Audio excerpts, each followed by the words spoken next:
Ajarilah kami ini saling mengasihi.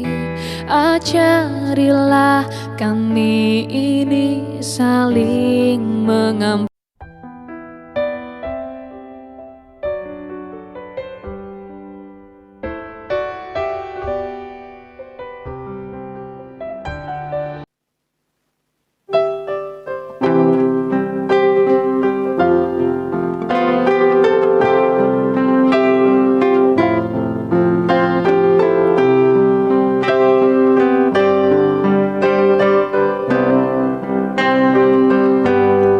Jaminan mulia ku diberi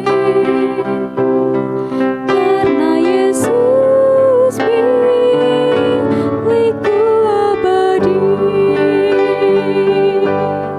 ahli warisnya yang ditebus dan yang dibasuh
Shalom saudara-saudari yang dikasihi Tuhan Yesus Kristus. Senang rasanya saya diberikan kesempatan untuk memberikan sebuah renungan di Rema STPI. Namun sebelum kita masuk di dalam renungan kita pada saat ini, marilah kita bersama-sama untuk berdoa. Kita panjatkan doa kita ke dalam tangan kuasa Tuhan. Mari kita berdoa. Tuhan Yesus yang baik, terima kasih atas kasih karunia-Mu, atas segala kesempatan yang Tuhan berikan kepada kami. Pada saat ini kami tidak kekurangan sesuatu apapun. Kami bersyukur atas segala berkat Tuhan. Bila kiranya kami menyerahkan hidup kami hanya dalam tangan kuasa Tuhan, pertolongan-Mu hadir untuk kami sekalian. Kami serahkan hidup kami dalam tangan kuasa-Mu ya Bapa. Dalam Tuhan Yesus kami berdoa. Haleluya, amin. Saudara-saudari yang dikasihi Tuhan, pada kesempatan kali ini saya akan menyampaikan sebuah renungan yang diambil dalam kitab Galatia pasal 5 ayat 16 hingga 26 yang saya beri judul Hidup dalam Roh dan Menang atas Daging. Sebagai orang percaya, kita memiliki sebuah tantangan yang sangat besar, yaitu tantangan iman. Tantangan iman tidak melulu segala sesuatu yang tidak enak. Biasanya tantangan iman itu datang berupa sesuatu yang enak, hal-hal yang menyilaukan sehingga tidak dapat kita tolak. Kadang tantangan yang membuat kita terlena itu kita menjadi lupa akan segala sesuatu. Siapa di antara kita yang tidak suka hidup mewah, uang banyak, harta berlimpah, bisa pergi ke sana ke sini, jalan-jalan sesuka hati, beli barang-barang yang diinginkan? Semuanya pasti menginginkan hal tersebut, bukan? Tetapi mengapa hal tersebut dikatakan sebagai sebuah tantangan iman? Karena jika kita menginginkan hal-hal tersebut secara berlebihan, membuat kita lupa akan kewajiban-kewajiban kita sebagai orang Kristen, dan hal itu membawa dampak yang buruk bagi kehidupan kita, membuat kita tidak bisa meninggal hal-hal yang tidak baik dan mendukakan hati Tuhan. Itulah dikatakan tantangan iman. Kemudian sebagai orang percaya, apa yang harus kita lakukan supaya kita bisa menang atas tantangan iman tersebut? Bisa menang atas daging dan hawa nafsu yang melupakan segala sesuatu, sehingga kita melupakan segala sesuatunya.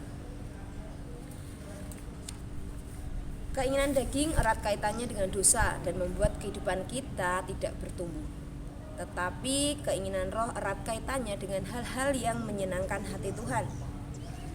Kitab Galatia berbicara mengenai surat Paulus kepada jemaat di Galatia, di mana konteks ini Paulus menasihati jemaat di Galatia untuk tidak lagi hidup di dalam daging, melainkan hidup di dalam roh.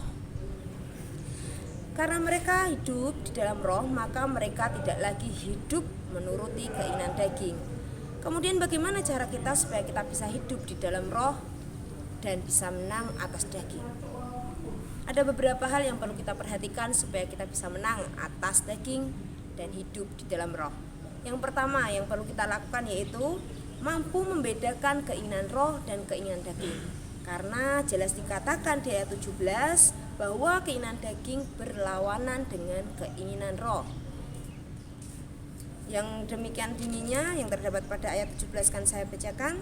Sebab keinginan daging berlawanan dengan keinginan roh, dan keinginan roh berlawanan dengan keinginan daging, karena keduanya bertentangan, sehingga kamu setiap kali tidak melakukan apa yang kamu kehendaki. Orang yang hidup di dalam roh tentunya dapat membedakan mana yang baik dan mana yang tidak, mana yang kehendak Allah dan mana yang bukan kehendak Allah. Pada perikop ini Paulus menyebutkan jika orang yang menuruti daging maka akan menghasilkan buah yang buruk, yaitu perbuatan-perbuatan yang dapat menimbulkan dosa, seperti tercantum pada ayat yang ke-19 hingga ke-21. Demikian bunyinya: perbuatan daging telah nyata, yaitu percabulan, kecemaran, hawa nafsu, penyembahan berhala, sihir, perseteruan, perselisihan, iri hati, amarah, kepentingan diri sendiri, percederaan, roh pemecah, kedengkian, kemabukan, pesta pora, dan lain sebagainya. Terhadap semuanya itu kuperingatkan kepada kamu seperti yang telah kubuat dahulu, bahwa barang siapa melakukan hal-hal yang demikian, ia tidak akan dapat bagian dalam kerajaan surga. Nah, keinginan daging hanya akan menghasilkan buah-buah yang tidak baik seperti yang telah dikatakan dalam firman Tuhan pada ayatnya 19 hingga ke-21. Apa yang hendak kita pilih? Apakah kita masih mau hidup di dalam daging ataukah mau berbuah seperti yang terdapat pada ayat yang ke-22 hingga ke-23 merupakan buah-buah yang dihasilkan oleh roh. Ketika kita hidup di dalam roh, maka akan menghasilkan buah yang luar biasa yang mampu menjadi berkat bagi orang lain. Demikianlah bunyinya buah roh yang dihasilkan ketika kita hidup di dalam roh. Antara lain seperti tetapi buah roh ialah kasih, sukacita, damai sejahtera, kesabaran, kemurahan, kebaikan, kesetiaan, kelemah lembutan, penguasaan diri. Tidak ada hukum yang menentang hal-hal itu. Dari perbuatan-perbuatan yang dihasilkan tentunya kita dapat melihat yang satu perbuatan yang buruk, yang satu perbuatan yang baik. Mana yang hendak kita pilih? Karena keduanya tidak bisa disatukan. Seperti siang dan malam, seperti minyak dan air, dua-duanya sangat berbeda sifatnya, sehingga keduanya tidak bisa disatukan. Inilah yang pertama yang perlu kita lakukan, di mana kita harus bisa membedakan mana yang menjadi kehendak Allah dan mana yang menjadi kehendak diri sendiri, nafsu kedagingan kita. Hal kedua sebagai orang percaya yang harus diperhatikan supaya kita bisa hidup di dalam roh antara lain, yaitu yang kedua, memberi diri dipimpin oleh roh. Seperti yang dikatakan pada ayat 18, begini bunyinya, akan tetapi jikalau kamu memberi dirimu dipimpin oleh roh, maka kamu tidak hidup di bawah hukum Taurat. Nah, kita diperintahkan untuk hidup di dalam roh. Maka kita harus memberi diri kita untuk dipimpin oleh roh. Di dalam KBBI, memberi sama dengan menyerahkan. Menyerahkan di sini dalam arti secara tulus, secara ikhlas, secara rela hati, dengan sungguh-sungguh mau memberikan seluruh hidup kita kepada pimpinan roh. Ketika kita sudah percaya dengan orang seperti itu ya, ketika kita sudah percaya dengan orang, maka kita akan dengan rela, dengan percaya diri menyerahkan apa yang menjadi sesuatu yang menjadi milik kita untuk kita percayakan kepada orang tersebut. Karena kita sudah menaruh perasaan di sana. Perasaan percaya penuh untuk kita mempercayakan sesuatu yang berharga dalam kehidupan kita kepada dia. Demikian halnya seperti kita memberikan hidup kita kepada roh untuk kita dipimpin dan kita hidup di dalam roh, benar-benar menghidupinya dan meninggalkan segala hawa nafsu kita supaya kita menjadi berkat untuk orang lain. Oleh karena itu, sebagai orang percaya kepada Kristus, kita tidak bisa lagi hidup di dalam dosa, yaitu menuruti keinginan daging. Tetapi kita harus hidup dalam roh. Milikilah kerinduan untuk mendengar dan memelihara firman Tuhan, peka dan mampu membedakan hasrat pribadi dan keinginan Tuhan. Seperti halnya Ananias dan Safira, mereka lebih memilih keinginan dagingnya dan meninggalkan roh. Mereka memilih mendustai Roh Kudus. Mereka memilih untuk menyembunyikan dan tidak memberikan uang hasil penjualan tanah mereka sebagai persembahan seperti yang telah dijanjikan sebelumnya. Dan kemudian mereka diperhadapkan dengan maut, mati seketika. Segala sesuatu yang tidak menjadi berkat maka akan mendapatkan maut. Satu yang harus kita lakukan yaitu yang pertama, kita harus membedakan mana yang menjadi kehendak Allah dan yang bukan menjadi kehendak Allah. Yang kedua, kita mau menyerahkan diri kita, memberi hidup kita dipimpin oleh roh. Dan yang ketiga yang harus kita lakukan adalah fokus pada janji Tuhan. Karena bagi yang hidup dalam roh akan memiliki bagian dalam kerajaan surga. Manusia dapat mengingkari janjinya, tetapi Tuhan tidak pernah ingkar janji. Tuhan selalu menepati janjinya bagi mereka yang mau mengikuti perintahnya. Di dalam ayat yang ke-21 dikatakan, barang siapa melakukan hal-hal yang demikian, ia tidak akan mendapat bagian dalam kerajaan surga. Kata demikian dalam ayat yang ke-21 menunjuk kepada tindakan atau perbuatan-perbuatan kedagingan seperti yang sudah dikatakan jelas di sini. Maka Jika kita melakukan perbuatan-perbuatan kedagingan, kita tidak akan mendapatkan bagian dalam kerajaan surga. Namun sebaliknya, jika kita melakukan perbuatan-perbuatan yang menyenangkan hati Tuhan, mendapatkan atau melakukan perbuatan-perbuatan yang di dalam roh menyenangkan hati Tuhan, maka janji Tuhan adalah kita mendapat bagian dalam kerajaan surga. Karena kita sudah menjadi milik Kristus, hendaklah kita menyalibkan daging kita, hawa nafsu kita, dan keinginan-keinginan daging kita, seperti yang tertulis pada ayat ke-24 demikian. Barang siapa menjadi milik Kristus, ia telah menyalibkan daging dengan segala hawa nafsu dan keinginannya. Nah, saudara-saudara yang dikasihi Tuhan, ada 3 hal yang perlu kita pelajari dari kitab ini, dari pasal ini, bahwa kita yang pertama, ketika ingin menjadi hidup di dalam roh, menjadi milik Tuhan, yang pertama harus kita lakukan, saya ulangi sekali lagi, kita harus bisa membedakan keinginan yang menjadi keinginan Tuhan dan menjadi keinginan diri sendiri. Yang kedua yaitu menyerahkan diri kita dipimpin oleh roh. Dan yang ketiga, fokus pada janji Tuhan.